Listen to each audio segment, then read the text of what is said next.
Hi everyone, in this video we will study about autonomic nervous system. So watch the video till the end and don't forget to subscribe. So start करते हैं with the introduction of autonomic nervous system. It is a part of peripheral nervous system which is the part of nervous system. It innervates involuntary structures. Involuntary structures वो structures होते हैं जो हमारे control में नहीं होते, हम उनको कंट्रोल नहीं कर सकते. ठीक है, that is heart, smooth muscle and glands. ठीक है, इन स्ट्रक्चर्स को ये ऑटोनॉमिक नर्वस सिस्टम कंट्रोल करता है. It prepares the body for an emergency. अब एमरजेंसी हम इंटरमीडिएट लेवल पे भी पढ़ चुके हैं कि जो फाइट और फ्लाइट सिचुएशन होती है उसमें ऑटोनॉमिक नर्वस सिस्टम एक्टिवेट होता है और फिर वो बॉडी के साथ डील करता है. नेक्स्ट इज़, अब ऑटोनॉमिक नर्वस सिस्टम खुद भी तो किसी कंट्रोल सिस्टम के कंट्रोल में होगा, तो हाइपोथैलेमस के कंट्रोल में होता है autonomic nervous system. Now, autonomic nervous system is itself divided into two parts, sympathetic part and parasympathetic part. अब sympathetic and parasympathetic parts जो हैं वो consist हैं efferent and afferent nerve fibers पे. ठीक है, सबसे पहले ये देखते हैं कि ये दोनों क्यों इनको डिवाइड किया गया है दो पार्ट्स में. इसकी वजह है कि कुछ एनाटमिकल डिफरेंसेस थे, कुछ न्यूरोट्रांसमीटर्स में डिफरेंसेस हैं इन दोनों के, और कुछ फिजियोलॉजिक इफ़ेक्ट्स डिफरेंट हैं इन दोनों के, इसलिए इनको डिवाइड किया गया है. और इस डिवीज़न की वजह से ही इनको कंसीडर किया जाता है physiologic antagonist. Sympathetic part and parasympathetic part of autonomic nervous system are considered as physiologic antagonist. ठीक है, अब efferent and afferent nerve fibres की बात करते हैं. तो ईफरेंट फाइबर्स वो फाइबर्स होते हैं जो कि सिग्नल्स को सेंट्रल नर्वस सिस्टम से अवे लेकर जाता है टू द इफेक्टर ऑर्गन, और एफरेंट नर्व फाइबर्स जो होते हैं वो फ्रॉम द इफेक्टर ऑर्गन से वो लेकर आते हैं टूवर्ड्स सेंट्रल नर्वस सिस्टम. अब सेंट्रल नर्वस सिस्टम हमें पता है कि स्पाइनल कॉर्ड है, ब्रेन है, तो ये चीज़ें हैं. ठीक है, फर्स्ट हम डिस्कस करते हैं sympathetic part. It prepares body for an emergency. अब एमरजेंसी में कैसे प्रिपेयर कर रहा है बॉडी को, तो उसमें क्या हो रहा है, इंक्रीजिंग हार्ट रेट, यानी हमारा हार्ट रेट बढ़ जाएगा, जो हमारी ब्लड वेजल्स होंगी वो कॉन्स्ट्रिक्ट हो जाएंगी, और फिर ब्लड प्रेशर बढ़ जाएगा. ये सिचुएशन होने के बाद सिंपैथेटिक पार्ट क्या करता है कि जो स्किन के एरियाज़ हैं या इंटेस्टाइन है वहाँ ब्लड सप्लाई कम कर देगा, और ब्रेन के लिए, हार्ट के लिए और स्केलेटल मसल्स के लिए सप्लाई को बढ़ा देगा. Next is associated with T1 and L2. जो sympathetic part of autonomic nervous system है वो एसोसिएट करता है फर्स्ट थोरेसिक वर्टिब्रे से सेकंड लुम्बर वर्टिब्रा तक. अब आ जाता है कि सिंपैथेटिक पार्ट कंसिस्ट किस पे होता है. It consist of efferent outflow from spinal cord. ठीक है, यानी जो ईफरेंट इम्पल्सेस जाएंगी वो ईफरेंट आउटफ्लो कहलाएगा. टू गैंग्लियोनेटेड सिंपैथेटिक ट्रंक्स, यानी दो गैंग्लियोनेटेड सिंपैथेटिक ट्रंक्स होंगे, एक राइट साइड पे होगा, एक लेफ्ट साइड पे होगा, हम फिगर में भी देखेंगे आगे. ठीक है, उसके बाद कुछ ब्रांचेस होंगी, प्लेक्सेस होंगे और रीजनल गैंग्लिया. ठीक है, फिगर में देखते हैं आगे. यहाँ से हमारा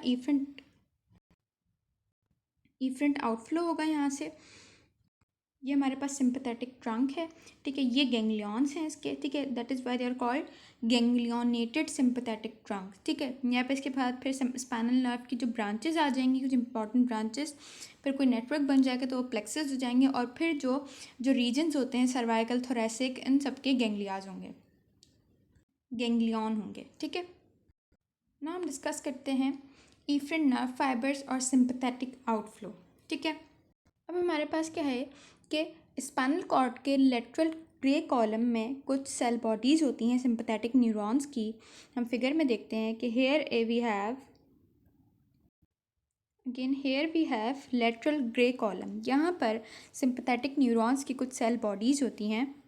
फिर जो सेल बॉडीज़ के माइलिनेटेड एक्सॉन्स वो as efferent nerve fibres spinal cord को लीव करते हैं, फिर एंटीरियर नर्व रूट में जाते हैं, वहाँ से वाइट रामाय कम्युनिकेंट्स में जाते हैं, फिर पैरावर्टिब्रल गैंग्लिया सिंपैथेटिक ट्रंक में जाते हैं। अब इसको फिगर में हम समझते हैं कि कैसे हो रहा है। पहले हम ये देख लेंगे कि हमारे पास ये एंटीरियर नर्व रूट है, ये पोस्टीरियर नर्व रूट है। अब यहाँ लेटरल ग्रे कॉलम में ये जो सेल बॉडी है, इसने इसके माइलिनेटेड एक्सॉन ने स्पाइनल कॉर्ड को लीव किया और यहाँ से ट्रैवल करती हुई एंटीरियर नर्व रूट को क्रॉस करती हुई यहाँ से आई और ये वाइट रामाय कम्युनिकेंट्स से क्रॉस करेगी और आ जाएगा पैरावर्टिब्रल गैंग्लिया में। ये जो एक स्वेलिंग है ये पैरावर्टिब्रल गैंग्लिया है। पैरावर्टिब्रल गैंग्लिया उन गैंग्लिया को कहा जाता है जो कि एंटीरोलेटरल होते हैं, यानी एंटीरियर। अब जब ये इफरेंट नर्व फाइबर्स पैरावर्टिब्रल गैंग्लिया तक पहुंच जाएंगी, उसके बाद ये 3 पाथवेज पे डिस्ट्रीब्यूट हो जाएंगी। ठीक है, अब एक इम्पॉर्टेंट बात कि गैंग्लियन में पहुंचने से पहले जो फाइबर्स होंगे, इफरेंट नर्व फाइबर्स होंगे, वो कहलाएंगे प्री गैंग्लियनिक नर्व फाइबर्स। ठीक है, यानी प्री मीन्स बिफोर, और जब गैंग्लियन से पास हो जाएंगी, जो 3 पाथवेज पे डिस्ट्रीब्यूट होंगी, वो होंगी पोस्ट गैंग्लियनिक नर्व फाइबर्स। ठीक है, अब नेक्स्ट हम देखते हैं कि वो 3 डिस्ट्रीब्यूशंस क्या हैं। First is synapse with post synaptic sympathetic neuron in the ganglion. Figure में देखते हैं अब हम। फर्स्ट पाथ में क्या हो रहा है कि जो प्री गैंग्लियनिक नर्व फाइबर थे वो जाके साइनेप्स करेंगे विद द एक्साइटेड न्यूरॉन। ठीक है, ये जो ब्लैक में हमें दिख रहा है ये एक्साइटेड न्यूरॉन है। अब साइनेप्स में क्या होता है कि सिग्नल्स ट्रांसफ़र हो गए। ठीक है, सिग्नल्स यहाँ पे ट्रांसफ़र होंगे इस पॉइंट पे। ठीक है, यहाँ पे साइनेप्स हुआ और जो अब ये क्या हो गया, जो ब्लैक में है ये हो गया पोस्ट गैंग्लियनिक नर्व फाइबर। ठीक है, अब क्योंकि ये क्या होगा कि ये गैंग्लियन को लीव कर देगा यहाँ से। ये अब लीव कैसे करेगा, थ्रू द ग्रे रेमाय कम्युनिकेंट्स, फिर वहाँ से ये स्पाइनल नर्व में जाएगा, फिर स्पाइनल नर्व से ये स्पाइनल नर्व की फर्दर ब्रांचेस में डिस्ट्रीब्यूट हो जाएगा, और वो ब्रांचेस जो जा रही होंगी स्मूथ मसल्स को, स्वेट ग्लैंड्स को और कुछ दूसरे स्ट्रक्चर्स को जो जा रही होंगी ब्रांचेस में, ये जाके वहाँ डिस्ट्रीब्यूट हो जाएगा। ठीक है, फर्स्ट पार्ट तो ये हो गया हमारा। अब नेक्स्ट में हमारे पास क्या होगा कि ट्रैवल सुपीरियरली और inferiorly at to synapse at a different level of sympathetic trunk. ठीक है, अब ये जो तीनों पाथवेज हैं, ये बात हो रही है कि गैंग्लियन में पहुंच चुका है, प्री गैंग्लियनिक फाइबर्स जो हैं वो गैंग्लियन में आ गए हैं। अब जो फर्दर प्रोसेस हो रहा है वो गैंग्लियन में ही हो रहा है। ठीक है, सेकंड में हम देखते हैं फिगर में, यहाँ पर हमारे पास ये प्री गैंग्लियनिक नर्व फाइबर आ गए। अब हमने देखा था सुपीरियरली और इन्फीरियरली, यानी ये या तो सुपीरियरली चले जाएंगे या इन्फीरियरली चला जाएगा। अगर सुपीरियरली जाता है तो फिर ये जाएगा सर्वाइकल रीजन में। ठीक है, और अगर इन्फीरियरली जाता है तो ये जाएगा सैक्रल और लंबर रीजन में। ठीक है, एक और बात इंपॉर्टेंट है कि प्री गैंग्लियनिक नर्व फाइबर्स जो होते हैं वो माइलिनेटेड होते हैं, और जो पोस्ट गैंग्लियनिक नर्व फाइबर्स होते हैं वो नॉन माइलिनेटेड होते हैं। ये हो गया सेकंड पाथवे। ठीक है, अब हम थर्ड पाथवे को देखते हैं, थर्ड डिस्ट्रीब्यूशन को देखते हैं। तो हमारे पास क्या है, pass through the ganglia without synapsing. ठीक है, ये इंपॉर्टेंट बात है। As greater splanchnic, lesser splanchnic और least splanchnic nerve to synapse in a prevertebral sympathetic ganglion. ठीक है, यहाँ पे करेक्शन होगी कि ये पैरावर्टिब्रल नहीं होगा, प्रीवर्टिब्रल सिंपैथेटिक गैंग्लियन होगा। अब इस पॉइंट को भी हम फिगर में समझते हैं। यहाँ पे हम देखते हैं कि these fibres pass through the ganglia. ठीक है, here we have sympathetic trunk. ठीक है, ये इसके गैंग्लिया। ठीक है, अभी गैंग्लियोनेटेड सिंपैथेटिक ट्रंक हो गया। ठीक है, यहाँ से नर्व फाइबर्स आते हैं और गैंग्लिया में विदाउट साइनेप्सिंग लीव कर देते हैं सिंपैथेटिक ट्रंक को as greater splanchnic, lesser splanchnic and least. अब ये हम तीनों को देखते हैं फिर से कि greater splanchnic, lesser splanchnic and least स्प्लैंक्निक। ठीक है, ये तीनों सिंपैथेटिक ट्रंक से गैंग्लिया से पास होती हुई विदाउट साइनेप्सिंग के पास हो जाएंगी और आ जाएंगी प्री वर्टिब्रल गैंग्लिया पे। अब गैंग्लिया का हमें पता है कि एग्रीगेशन ऑफ सेल बॉडीज़ को गैंग्लिया कहते हैं, ठीक है। प्री वर्टिब्रल का क्या मतलब है? इरेगुलर एग्रीगेशन होती है सेल बॉडीज़ की अराउंड द एब्डोमिनल एओर्टा, तो उस सेल एग्रीगेशन को कहेंगे प्री वर्टिब्रल गैंग्लिया। अब ये तीनों नर्व्स के जो फाइबर्स हैं वो अराइज कहाँ से होंगे?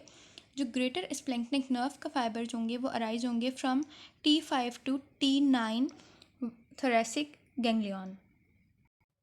इसी तरह से जो लेसर स्प्लैंक्निक नर्व फाइबर्स अराइज होंगे वो होंगे फ्रॉम T10 टू T11। और जो लास्ट नर्व है हमारे पास लीस्ट स्प्लैंक्निक नर्व, उसके फाइबर्स अराइज हो रहे हैं फ्रॉम T12 थोरेसिक गैंग्लियन। ठीक है, तो ये तीनों नर्व फाइबर्स के ये ओरिजिन आ गए, ठीक है। उसके अलावा प्री वर्टिब्रल गैंग्लिया में जब आएंगी तो यहाँ पे ये साइनेप्स करेंगी और इनको जिस स्ट्रक्चर्स को, जिस ऑर्गन्स को या स्ट्रक्चर्स को सप्लाई देनी होगी, ठीक है, वो फिर ये साइनेप्स करके ये आगे से मूव कर जाएंगी। तो हमने 3 क्या डिस्ट्रीब्यूशंस पढ़ी थी। फर्स्ट में गैंग्लियन में ही साइनेप्स करेगी पोस्ट साइनेप्टिक सिंपैथेटिक न्यूरॉन के साथ, ठीक है। सेकंड में गैंग्लियन में जाके विदाउट साइनेप्सिंग सुपीरियरली और इन्फीरियरली जाएगी, सुपीरियर सर्वाइकल रीजन में जाएगी, इन्फीरियरली लंबर और सेक्टरल रीजन में जाएगी और फिर वहाँ पे वो जाके साइनेप्स करती है, ठीक है। फिर थर्ड में हमने पढ़ा कि गैंग्लिया से पास होगी, 3 नर्व्स बन जाएंगी, ग्रेटर स्प्लैंक्निक, लेसर स्प्लैंक्निक और लीस्ट स्प्लैंक्निक, ठीक है। और फिर वो चली जाएंगी प्री वर्टिब्रल गैंग्लिया में, और जो सिंपैथेटिक गैंग्लिया था, ठीक है, उसमें ये साइनेप्स नहीं करेंगी। तो ये सब तो हो गया हमारे पास इफरेंट फाइबर्स का। अब हम एफरेंट फाइबर्स पे मूव करते हैं। एफरेंट नर्व फाइबर्स वो फाइबर्स जो कि इफेक्टर ऑर्गन से इम्पल्स लेके आएगा टुवर्ड्स सेंट्रल नर्वस सिस्टम, ठीक है। इसको पढ़ते हैं। इसमें क्या होगा कि माइलिनेटेड नर्व फाइबर्स विजरा से यानी इफेक्टर ऑर्गन से सिंपैथेटिक गैंग्लिया में आएंगे, ठीक है। वहाँ से वाइट रेमस को पास करते हुए स्पाइनल नर्व में आ जाएंगे, स्पाइनल नर्व से पोस्टीरियर रूट गैंग्लियन में चले जाएंगे, उसके बाद वहाँ से स्पाइनल कॉर्ड में जाएंगे और फिर स्पाइनल कॉर्ड से वही हायर सेंटर पे फिर ये चला जाएगा, ठीक है। हम फिगर में पढ़ते हैं। ये जो फिगर में हमें ब्लू में दिख रहा है, ठीक है, let me change the colour, ठीक है। ये जो हमें ब्लू में फाइबर दिख रहा है ये है हमारे पास एफरेंट फाइबर, ठीक है। इस तरह से मैंने इंडिकेशन के लिए यहाँ पे भी ब्लू एरोज लगाएं ताकि इंडिकेट रहे कि ये एफरेंट फाइबर्स की बात हो रही है, ठीक है। यहाँ से हमारे पास ये हमारा विजरा है, ठीक है, हमारा इफेक्टर ऑर्गन है। यहाँ से फाइबर्स जाते हैं टुवर्ड्स सिंपैथेटिक गैंग्लिया, ठीक है। माइलिनेटेड नर्व फाइबर्स जाएंगे, ठीक है, सिंपैथेटिक गैंग्लिया में गए और फिर यहाँ से ये वाइट रेमस को पास किया, स्पाइनल नर्व में आए, फिर स्पाइनल नर्व से पोस्टीरियर रूट में चला गया, ठीक है। पोस्टीरियर रूट से पोस्टीरियर रूट गैंग्लियन में जाएगा, यहाँ पर इसकी सेल बॉडी पड़ी हुई है, ठीक है। फिर वो अपना एक्सॉन भेजेगी टुवर्ड स्पाइनल कॉर्ड। अब जो इस तरफ से सेल बॉडी की तरफ जो एक्सॉन आ रहा है, ठीक है, स्पाइनल कॉर्ड में जो आ रहा है, ठीक है, वो होगा central axon. Central axon mean central nervous system की तरफ आ रहा है तो सेंट्रल एक्सॉन होगा। ये वाला जो एक्सॉन होगा ये होगा पेरिफेरल एक्सॉन, ठीक है। फिर स्पाइनल कॉर्ड में आने के बाद ये चला जाएगा अपने हायर सेंटर की तरफ, ठीक है। So it's all about efferent nerve fibres, ठीक है। एफरेंट नर्व फाइबर्स छोटा सा ही था, इफरेंट में हमने काफ़ी डिटेल पढ़ी है, ठीक है। So it's all about sympathetic part of autonomic nervous system.